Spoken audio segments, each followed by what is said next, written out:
Is the ATF watching? So this isn't Megatron. Well, it kinda is and it kinda isn't. Here, let me explain. This is a third-party Transformer, which are figures not made by Hasbro or Takara Tomy. Their quality can range from black magic to plastic shrapnel. Now this figure in particular is by a company called Magic Square, and goes by the name Doomsday. Not this Doomsday, this Doomsday. This is usually done by third-party companies to dodge legal bullets. Yeah, if the ATF won't get me, it's gonna be Hasbro, which sounds much worse. Or DC given the name of it, but is this figure witchcraft or a pile of plastic? Well, it's a bit complicated. Now before we get into this, I should specify this version of the figure. This is the 2023 version specifically. Yeah, Magic Square has different versions of their Megatron figures, with the main difference from the previous ones having red leg panels instead of black ones. If you think that's oddly specific, just wait until you see their Optimus Prime figures. There's Light of Peace, Light of Freedom, Light of Justice, and Light of Victory. Is one not enough? But anyways, let's get into it. If you're wondering why the shots so far look very static, that's because there's only so much I can do with just a gun. The painting and sculpting of the gun mode is not bad. Yes, this is clearly a miniature Walther P-38, and guns aren't really the most colorful weapons on the planet, unless you buy skins for it. I don't think any fancy cosmetics serve any practical use either. It's a nice gun, I'll give you that.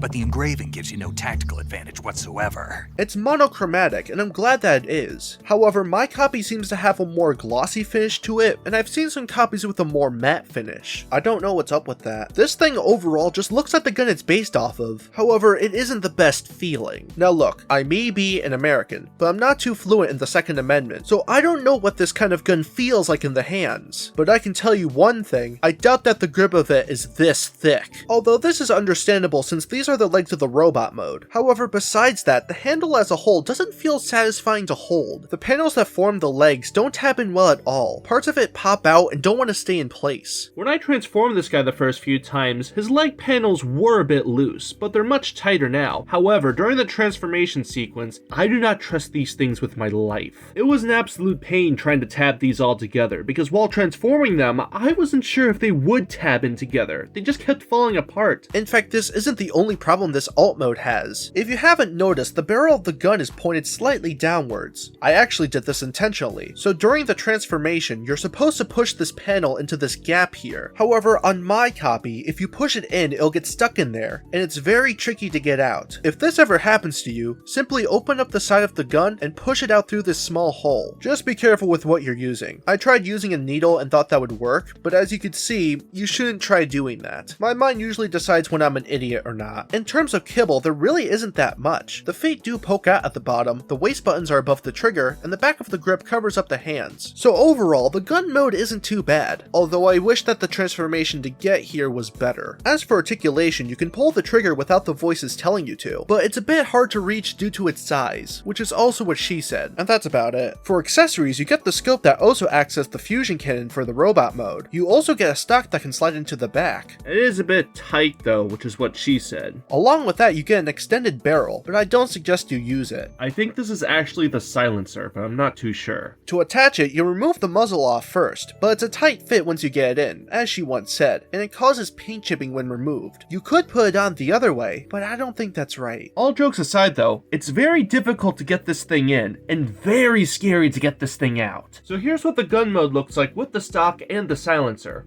I don't plan on doing this ever again. It's also worth noting that the silencer can be split into 3 separate parts, which is cool, I guess. At least it isn't a giant hunk of plastic, but I don't really know why they do this in the first place. Maybe for storage? I don't really know. So overall, the accessories are pretty much what I expect to see for a gun. Now, we'll be seeing these again later on for the robot mode. But before we get into that, let's scale him out. He's about 4 inches long and 3 inches tall. Here he is next to the Figma Sake Izuyoi, the NECA SOS Goji, the Emer Collection Velociraptor, the Earthrise Optimus Prime, and the Core Class Optimus Prime. Now, the transformation from gun to robot mode is very tricky. It was a bit difficult trying to follow the instructions backwards step by step. So please, bear with me and let's transform this guy before the feds break down my door.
This transformation was so long and tedious that it nearly put me to sleep. Yeah, I wasn't kidding when I said the transformation was difficult. But as for the robot mode itself, it looks really good. While most of the body is a simple gray and black, the red on the elbows and the colored buttons on his midsection stick out from it. Although I don't really know what these buttons actually do, and I don't want to. As for the kibble, you can tell that the arms are the folded up parts that make up the gun's barrel, but it isn't too bad. As for the back, the trigger and the guard are visible, and there's a gap in the waist, which is a bit bothersome to the eye. And the back of the thighs have screw holes in them. So overall, the robot mode looks great. Now in terms of articulation, it's pretty decent. The head can swivel and can look up and down. Yeah, there really isn't any range there. The reason being is that the head is actually connected on a peg, which makes the articulation very limited. I think they should have given this guy a ball joint instead. I don't think it'll affect the transformation too much. The shoulders can rotate and can move in and out. However, this part of the shoulder blocks it from going anywhere further. The elbows can swivel and bend, but it wasn't always like this. When I got this figure out of the box, the joints were very tight, like your mother. It's good if a figure's joints are tight, but it's scary if they're too tight, because they might not be able to move, or they might break. Thankfully, I loosened them up with some grease. The hands, just like the head, are on pegs, although I don't know if the transformation would have been altered if they were ball joints. If not, then maybe hinges. The chest can swivel and can lean forwards, but can't move back. However, the waist can help with that. The skirt panels are on hinges, with the ones on the sides being able to shift up and down, and open outwards. This allows the legs to spread really wide. The thighs can shift, but it's more for the transformation. They can also swivel on the connected ball joint, as well as the thigh proper. Now while you're transforming this guy, you have to be mindful of what part of the thighs you're rotating, because as you can see here, you have to rotate the thighs a few times in order to transform it, so it can get a bit frustrating if you don't know which parts to rotate. The knees can bend, and the foot is on a ball joint, but it's limited due to the sculpt of the leg. And finally, the toes can bend. The posability of this figure is not bad, but it could have been better in my opinion. You can get some pretty good poses, but I think the limitations it has does affect it from being the best. As for accessories, you get quite a lot. Carrying over from the gun mode, you get the scope now acting as the fusion cannon, and the barrel and the stock also gain a new function. If you combined all three together, you get a battle stand. The stand can be split at the bottom to be held up. Now the stand could also be used by plugging it into the back of the figure, but I don't suggest it due to how thin this part is. The figure itself doesn't have any issues standing up at all, but if you want some mid-air poses, then you should probably use a regular stand. Now I should specify that it doesn't actually say that this could be used as a stand for the figure. Nowhere does it say in the instructions or anywhere else, because this is all that it came with. The reason why I'm asking this is, why else would it have a bend here and a bend here if it's not going to work for the gun mode or the battle stand? The only use I see for these bends is to balance out the battle stand, because if it's fully straight, well, you get the picture. Oh wait, never mind. All I had to do was just adjust the base.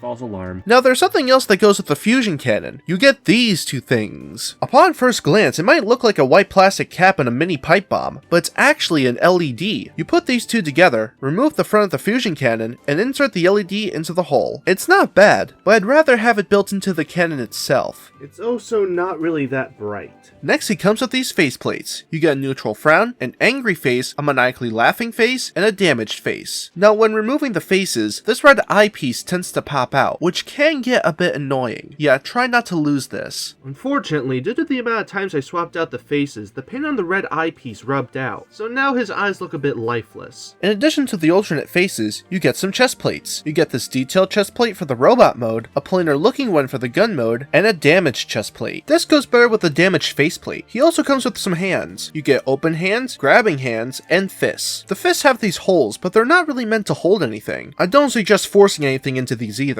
Now the fist can hold the beam saber, but I'd recommend using the regular grabbing hand as it has a much better grip. I'm gonna be honest, I wish he came with at least one or two more pairs of hands. You get his energon mace and an alternate chain option. Changing them out is a bit difficult since the mace ball splits in half and is a bit tight, which is what she said. There are also these two small magnets that came with it. I'm guessing this is what's used to keep the chain mace together, but I'm not too sure. Next you get a buzzsaw hand. Not this buzzsaw, this buzzsaw. He actually goes by Sawburn in this line. head. You get his clone control helmet, which can split in two, but isn't necessary to fit onto his head. However, it's a loose fit and is unfortunately unpainted. I think some of the smaller details could have fitted onto it. Do you think Megatron uses the clone control helmet as a gaming headset to shout slurs into? You get his beam saber, which is in a nice transparent purple plastic, but it's the whole saber, so there isn't any paint on it. To accompany it, you also get this gun, and together with the beam saber, you can make Optimus fall. You get the key to Vector Sigma and a blue Crimzeek, although I've seen some copies come with a purple one. I've also seen some copies come with a yellow one as well. You also get himself in his gun mode. You can interchange this grip for a more traditional gun grip, but he can't hold it. Also, the other grip looks longer than it does in the actual gun mode. And lastly, you get a trading card with his stats. Megatron, or Doomsday, has some pretty buff stats, except for speed. However, his skill isn't an issue. Now, I believe some copies of the figure comes with water slide decals to replicate his original toy look, but mine didn't get them. So overall, this is a fine selection of accessories. It might seem like a lot, which it is, but they don't feel unnecessary. There's a lot you can do with them, and I'm glad that you can. Finally, let's scale him out. He's a little under 5 inches. Here he is again next to the Figma Sake Izuyoi, the NECA SOS Goji, the Ember Collection Velociraptor, Earthrise Optimus Prime, and the Core Class Optimus Prime. So, should you get this guy? Well, it's a bit difficult to say. This figure isn't bad at all, but the transformation might put some people away, and the articulation isn't the greatest. Before the price you pay for him, it's not entirely bad. Now, some places do carry this guy for around $50, but if you buy him off of Magic Square's website, he goes for roughly under $40, so I suggest getting him off of there. I'm not sponsored by them at all, I'm just suggesting a way to get him at a better price. Admittedly, I wish this was better in some places, but in the end, I'm okay with what I got. For what it's worth, at this price and at this scale, he's a pretty good figure. And that's all I have to say. Thank you so much for watching, and I'll see you guys in the next video, whenever that'll be.